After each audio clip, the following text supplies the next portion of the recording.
ওকে, মাত্র যে সিনটা দেখলা সেটা না ঘটলে কি হতো? আই মিন মিনাতো অ্যান্ড কুশিনা মানে নারুতোর বাবা মা জীবিত থাকলে কি হতো? তো ইয়েস, আজকের ভিডিওতে আমরা এটা নিয়েই আলোচনা করব। Let's start our video.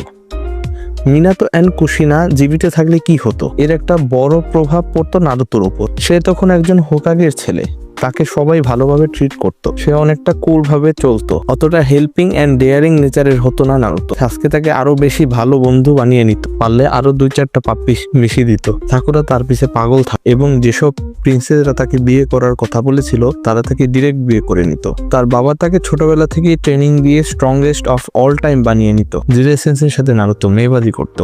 Of course সে সাকুরার মতো মেয়েদের পটাতো না, সে পটাতো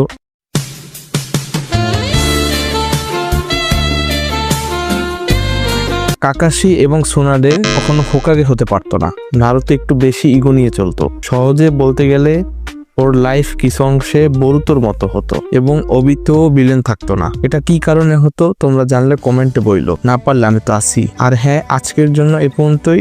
তুমি যদি অবিতো লাভার হও তবে ভিডিওটা লাইক করো, আর জিরায়া লাভার হলে সাবস্ক্রাইব করো। নারুতো এনিমের ফ্যান হলে দুইটাই করো, আর সাকুরা লাভার হলে ট্রাস্টবিনে লাভ দিয়ে মরে যাও। আমার কি তো, গুড বাই।